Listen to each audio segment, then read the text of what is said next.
Hello guys, welcome back to my channel. It's your girl Berries, and today on Berries Couch we'll be talking about what women should do before getting pregnant.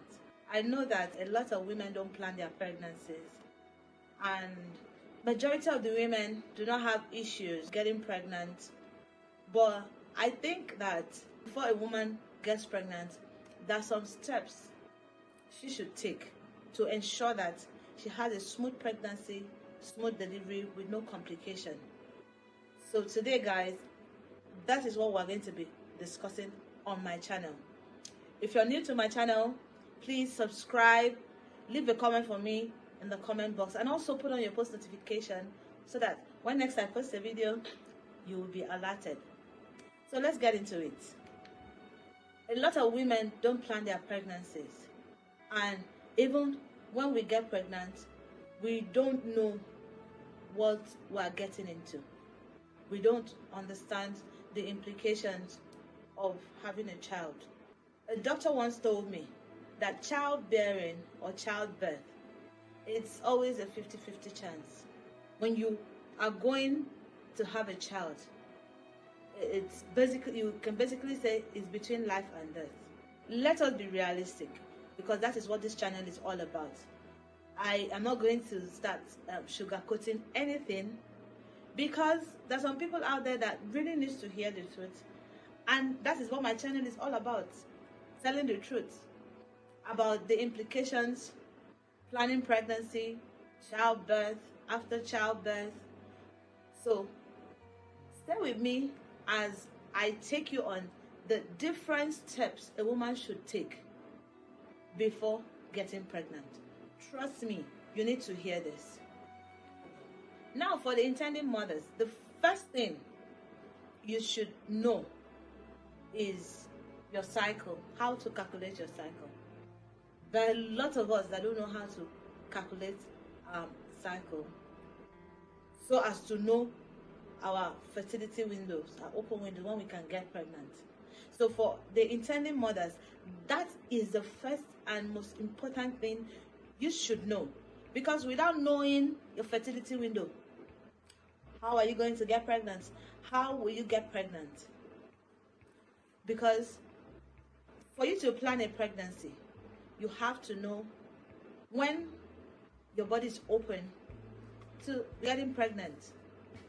So by planning it, by knowing your cycle, knowing your ovulation date, when it starts and when it ends, it will really go a long way in helping you to achieve your goal. That is for those that want to get pregnant. Now, for the next step, you need to clean up your system. You need to be sure that as the child is coming, the child doesn't come in to encounter problems. And for your health's sake, so that you'll be able to carry that child for the period which that child is going to stay in your womb, and also be healthy at the same time, you need to take care of yourself first by cleansing your system. For me, what I did was I started taking folic acids and vitamins. I also treated internal heat, because this will go a long way in helping me achieve my goal, which is to get pregnant. So this is the second step you should take for the intending moms if you are planning to get pregnant. Now, the third option is for the women who take alcohol and who also smoke, and at the same time are planning to get pregnant. You have to do away with those things, because they have a way of limiting sperm, because you need your system to be free and to be open for you to be able to get pregnant. So if you drink, if you smoke, I'll advise, for the time being that you're looking for a child, you stop it. Even for the men too, because truthfully, cigarettes has a way of limiting a man's sperm. It causes low sperm or inactive sperm in men. Read about it. So as an intending mom and an intending dad, it's advisable that if you're a smoker, you should refrain from it, because you have a goal that you have set out, and for you to be able to achieve that goal, you have to make some sacrifices. So if you don't make those sacrifices, how are you going to be able to achieve those goals? So for smokers and drinkers, our advice, stay away from it, because that is not what your system needs as you're planning to get pregnant. And if you're also taking any harmful substance that may be harmful to your body, I advise you quit it. Also, I advise you check your body for any infection that you might have. You never can tell. Like, I have this story that I encountered personally. That was years back. I was still growing up. I had this auntie of mine who came in from another state to my state for a surgery, because she had a child through cesarean section, and the doctors over there made a mistake in stitching her womb and bladder together. So when she has her period, when she's peeing, she pees blood. That was the challenges she was facing after childbirth. When she sees her period, she pees it. It doesn't come out the normal way. So she came over to the state where I am for a surgery in one of the women hospitals here. And in the course of me staying with her in the hospital for about 1 month, I came across one young lady who came for an operation. And I was young, but I understood, because I met so many women who were passing through a lot, who were wearing diapers or napkins because they could not control their pee due to childbirth or due to excessive abortion, and they tamper with their bladders. So this lady told me a story about herself, that when she was in the university, sharing toilet and all that, she had infection when she was in the university, and she did not treat herself properly. She used to have itching in her private area, and when those itching comes, she will scratch it. That area is very sensitive and soft, so any little scratch will injure yourself. So she will scratch it, and at the end of the day, she will hurt herself and she will apply Vaseline. So this continued for a long period of time, and at some point it stopped. So moving ahead, she finished school, got married, and was finding it very difficult to get pregnant. She ran all the tests, everything, scan, and it came back that she had yeast that had blocked her fallopian tube. The infection she had years back was still inside her system. So it grew to a point that she could not get pregnant. No amount of sperm in her system can get her pregnant. So what was the solution? The solution was for her to have a surgery, and they'll open up her womb and flush out the infection that was blocking her fallopian tube. Yes, I was there, I saw it. I saw when she went into the theater and came out. All because of an infection she didn't treat years back. So you see, there can be a lot of things that will limit you from getting pregnant. So you have to really check yourself. Are you ready to get pregnant? This child I'm planning to have, is my womb conducive to carry this child? Am I healthy enough so that I don't face challenges in the course of this 9 months? I'm going to be carrying this child in my womb. These are the things we should check, as intending moms.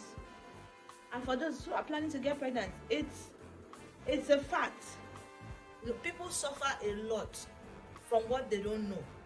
So we have to do better. We have to plan ourselves. We have to know that we are ready, both inside and outside, emotionally, mentally, and otherwise. You have to be ready. You have to be prepared.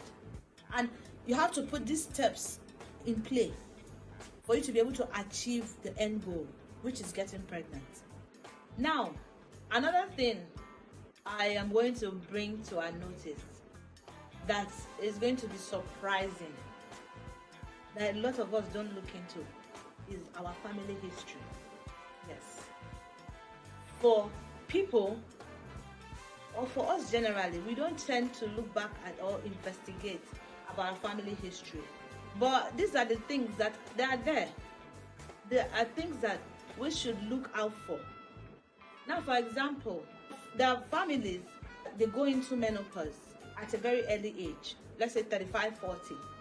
Now, for a woman who maybe marries late and you're planning on having 3 or 4 children, and you realize that after having one child at the age of 28, and you don't get, maybe you get pregnant a year after you've turned 29, and you give birth to a child, and you give yourself another 2 years, you will be 31, and you have 4 years, and maybe you give birth to another child, and give yourself another 2 years, and now you're looking for a third child and you're struggling.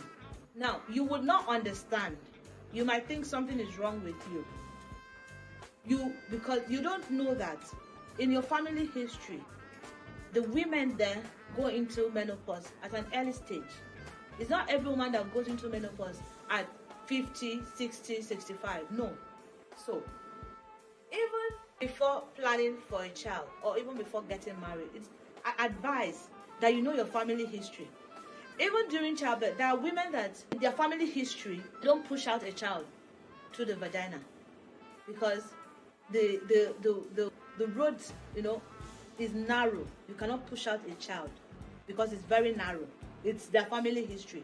I have seen it. I've heard about it in the hospital. And the only way you can give birth to a child is through CS. And you get to the hospital and the doctor advises you that you have to give birth to this child through CS. And you start arguing. And you say, oh, this is my friend, gave birth through vagina. This other person gave birth through the vagina. I can do it. That is because you have failed to know, and understand your family history. That in your family, they don't push out a child through the vagina. It has always been through CS. You have to learn about your family history so that nothing takes you by surprise in the course of you getting pregnant, in the course of you, giving birth to a child, so that you are aware of these things, so that when it comes up, you will say, okay, I know it happens. You will not be surprised. So I really advise us to know about our family histories. It goes a long way in helping us. It will go a very long way in helping us. It is not a bad thing. You will not say, oh, that was then. Things have changed. It is gene. Things like that don't change. It's not a curse. That is how it is. We have to start telling ourselves the truth. And not be biased or turn the word of God upside down. No. It's nature. It has to take its course. So we have to be realistic and also know, our family histories, both for your family and for your spouse's family. It will really help. Another thing I'm going to bring to your notice is getting mentally ready. Are you mentally ready to have a child? Don't have a child because all your friends are having children. No. Don't have a child because you want to please somebody. Are you mentally ready to go through the journey? Are you mentally ready to take care of a child? Because you will be so surprised about the things you will see when you get pregnant and when you give birth to a child. So you have to be ready mentally, emotionally, before you say, oh, I want to have a child. Another thing I am going to say is you have to exercise. Very important. You have to exercise before getting pregnant. Because, for example, for those that are overweight, when you get pregnant, with your weight and your baby growing inside of you, your baby also is an additional weight. If you didn't take care of your weight before adding this extra weight to you, trust me, you're going to struggle. You're going to struggle. Aside even weight, your body, your joints, for you to be agile, strong, during pregnancy, your body needs to be ready. So I advise you exercise before, during, and after you put to bed. Exercise, because when you exercise during your pregnancy, you will notice that when you put to bed, your body snaps back. It goes back as if you didn't give birth, you didn't carry a child. Why? Because during your pregnancy, when you're working out, your body did not store fluid. You were working out, you were sweating, so your body didn't store any fluid.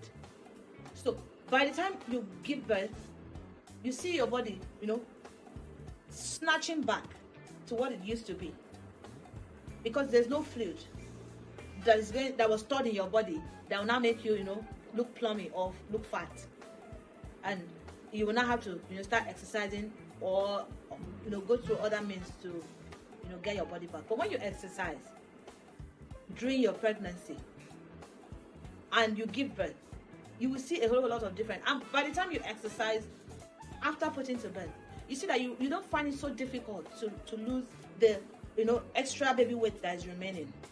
It's going to be easy peasy. Do you understand? So these are vital steps you should take before you get pregnant. They are very important. Do not ignore any of this. Do not say, oh, I don't belong to that category. Nobody ever wishes him or herself bad, but at the end of the day, these things happen. So if we don't take precautions before time, how are we going to overcome the hurdles when it comes, both mentally and physically? I implore you to put these tips I have given you into good use. Do not ignore any of these tips, because it is going to help you in your journey of getting pregnant. Do not neglect any of these tips I have given you.